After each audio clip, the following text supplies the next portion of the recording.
right, hello guys. We are back with a new book this week.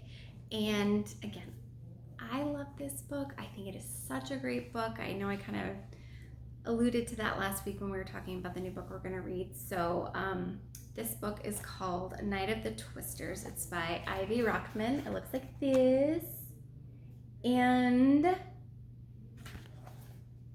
I will say it has to do with weather, and I love all things dealing with weather, so that's part of the reason I chose this book.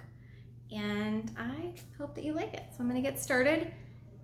The very first page is kind of like a little newspaper clipping. You can see it like this, so it's a little bit different. So I'm going to show you, I'm going to read that to you, and then I'll get started with the book. Grand Island, Nebraska, June 4th. A string of 7 tornadoes devastated this central Nebraska city last night, killing 4 people and injuring 134. Initial reports said 5 people were killed, and one county official said this morning that she thought more than 30 people were killed.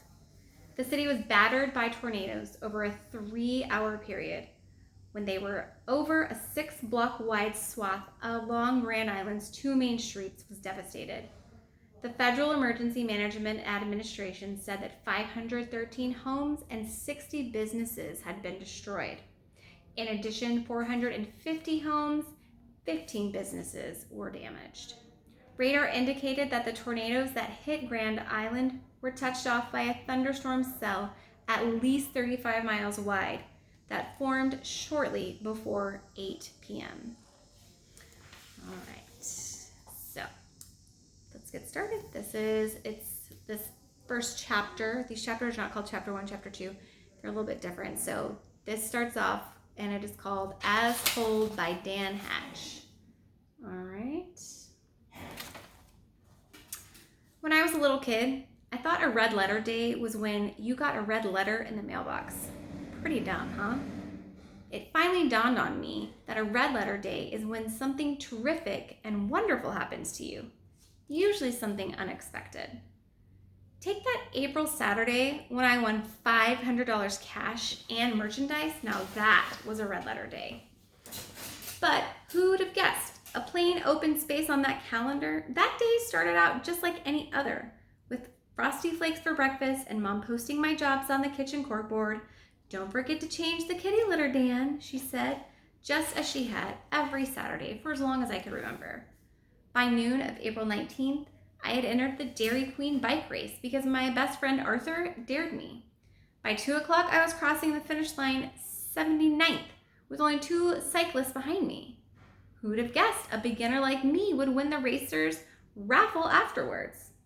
Besides the $100 from Grand Island Thrift and Loan, I won a slick new racing bike, a Schwinn Voyager 26 pounds with Diop 500 G side pull brakes and a jet black frame.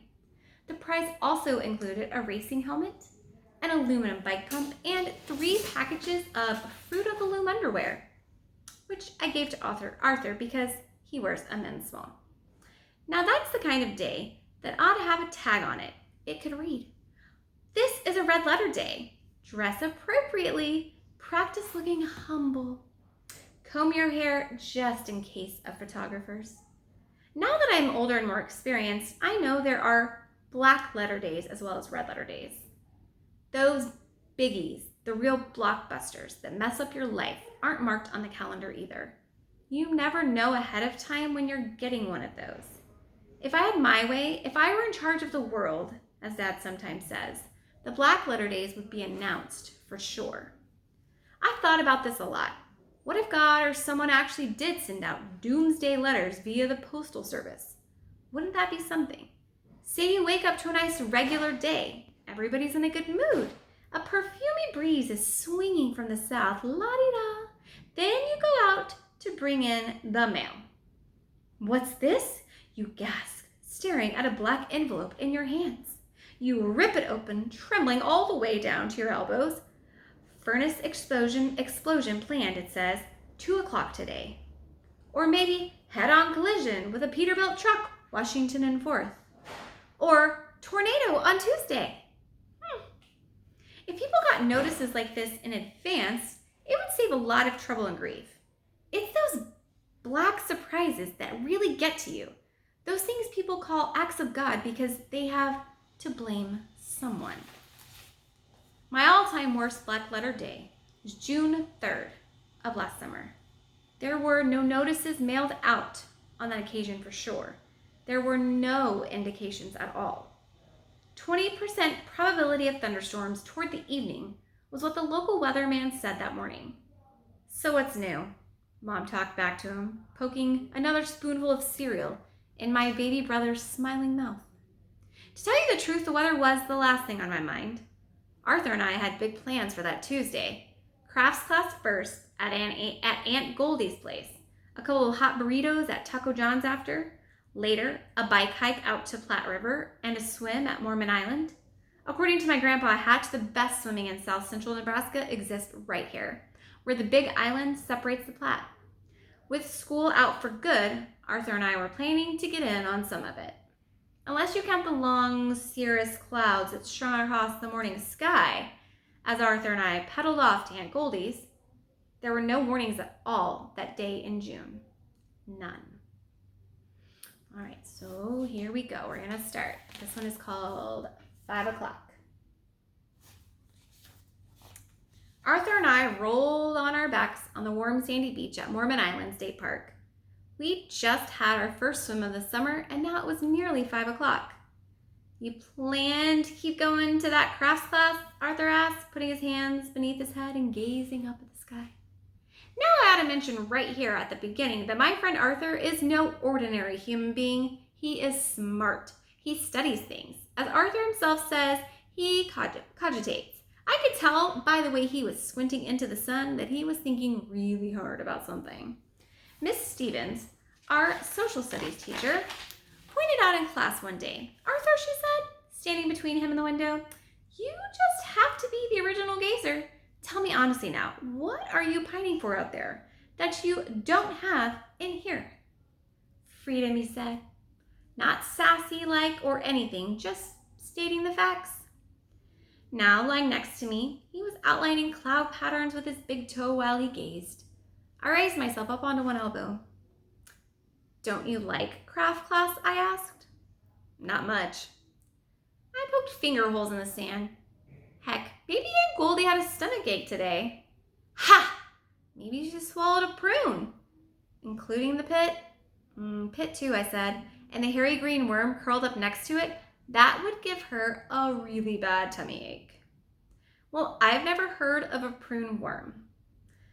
I rolled back onto the sand. Arthur would probably go home and look up prune worms. He has books on everything: birds, trees, flowers, insects, amphibians, prunes. "Bring some Indian craft ideas with you when you come," Arthur said, mimicking my Aunt Goldie. So I took my idea. She hated it.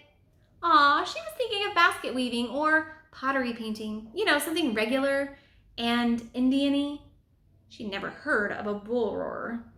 Well, she thought I made it up. It's a toy they play with to make, or it's a toy they used to make, for crying out loud. That thing is authentic. If it's called a thunderstick instead of a bull roarer, maybe she would have. I guess you shouldn't have demonstrated it, right there in her basement under the electric light bulb.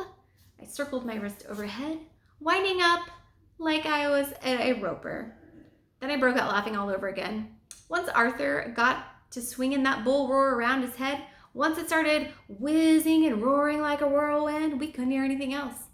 Until the sheared off light bulb landed on the ping pong table, that is. "Shut up," Arthur ordered. I controlled myself. I didn't want big ol' Arthur to sit on me the way he does when he gets mad. He's not gross, you understand, but he could live on his own fat cells for a month if he had to. Of course, he thinks of that as an advantage. Suddenly, the sun, which had slid out for swimming earlier, disappeared behind the clouds again. This time, it looked like it was gone for good. I watched an army of goosebumps rise on my bare belly and thought about starting home. Squinty-eyed, Arthur was still climbing the stair steps of the mighty thunderhead with his big toe. I knew he wasn't through brooding about what had happened that morning. "If she makes us do rain dances, I am quitting," he said. "Oh, my Aunt Goldie, she's such a flake. She forgets half of what she says. Now that everybody wants to make bull roars and nobody wants to decorate pots and stuff, I bet she'll give up on the whole Indian crafts. Goldie, who teaches at the Riverside Dance Studio, also happens to be my mom's younger sister. Because she's divorced and has had a hard time supporting herself, I get stuck having to enroll in her personal fulfillment classes every summer. It's the least that we can do, Mom says, laying out her case each spring when Aunt Goldie drops off her hundreds of flyers for me to deliver on my own time, without pay, of course. So far, she's taught Arthur and me how to play hacky sack, tennis, bagman, and boring bridge. Last summer, we took boys ballet in her basement while a class of mothers upstairs did aerobic dancing. When Aunt Goldie twisted her knee demonstrating an exercise position for us, she substituted Dungeons and Dragons for the remainder of our ballet lessons. Well, that suited Arthur and I just fine. Let's go, I said, suddenly beginning to shiver. Though the day had just been warm and muggy, the weather was definitely changing fast. Arthur sat up and reached for his jeans. I did the same. Little groups along the beach were breaking up too. Mothers were shaking out towels, yelling for their kids to hurry up. We finished getting dressed, but not before I spotted Stacy and Ronnie Vay coming toward us across the sand. Holy cow, I muttered. I turned my back on them. There's nothing more I hate than zipping up my pants in front of a girl. Arthur chortled as he zipped up right there in plain sight.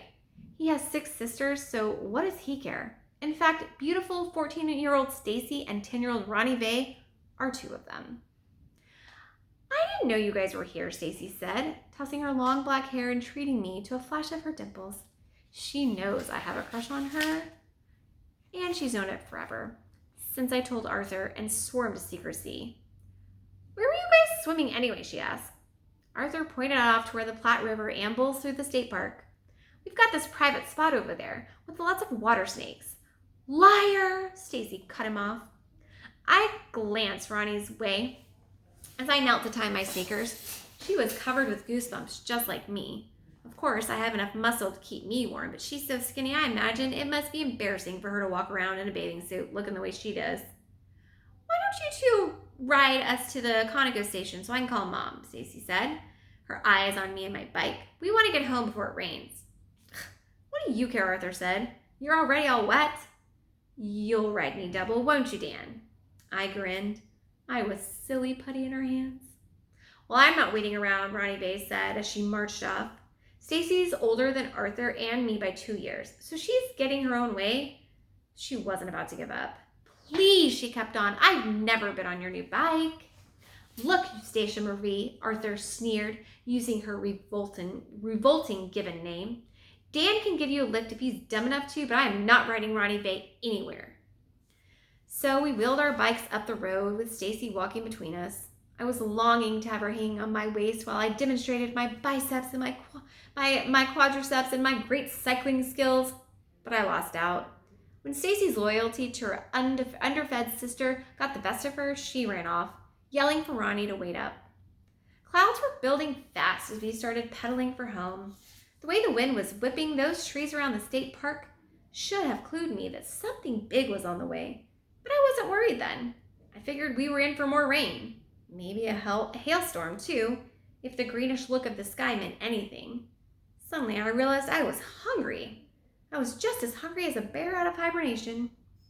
Want to eat at my house? I called Arthur over my shoulder. Well, what are you having? How should I know? Our voices trailed off in the wind, so we didn't talk much after that. We had a long way to go, and the pumping took all of our breath. 30 or so minutes later, we were cutting across the huge cement parking lot that surrounds the former park racetrack. That's where we always sprint on our bikes, but the wind was so strong that it made it impossible. Finally, I was turning the corner onto Sand Crane Drive. A comics page from a newspaper hit the front spokes of my bike and immediately got shredded itself. I squeezed my handbrakes and stopped. I couldn't believe what I was seeing. A whole ton of newspaper scattered up and down my street. It looked as if the Grand Island Daily Independent had set out to toilet paper the entire neighborhood. I rested a minute, waiting for Arthur to catch up so we could laugh about it together. As I waited, I wiped my face on the damp t-shirt and read Peanuts. Isn't it funny how you remember all the little details of one of those black leather days? My folks say it's that way with them the day President Kennedy was shot way back in 1963. And Belle Smiley, the oldest person in her neighborhood, she said she could still remember exactly where she was and what she was thinking on Pearl Harbor Day. I was standing right there inside this screen door, she told me once after inviting me over for cookies. I was watching a box elder bug crawl across the outside of the screen. I was standing just right there, daring that bug to stick his head through that hole we had in the screen. That's when the paperboy came a-hollering, "Extra, extra! Attack on Pearl Harbor!" I didn't move. I just stood there, tears streaming down my cheeks. I knew my boys would be going off to war, and I knew they mightn't come back. Belle Smiley went on telling me about Pearl Harbor through 4 more cookies and a second glass of milk. I swear I learned more about history from her than I actually ever did in school. Anyway, I can remember everything about that Tuesday too, every little detail. I remember the bottom heavy looking of the sky and those strong blasts of air that hit us going home. I remember thinking about the girls and being sorry we hadn't given them a lift. It never did get around to raining steady, but the on and off rain squalls made you think it would. Friday's goosebumps were any indication of the poor girl's bones would be clanking by the time she and Stacy got to the Conoco station to phone their mom. I can even tell you what we had for supper on that June the 3rd. All I have to do is recall the wonderful smell of our kitchen that night and close my eyes and inhale. Mom had just taken a chocolate meringue pie out of the oven. All right, that is the end of 5 o'clock. We'll start with 6 o'clock next time.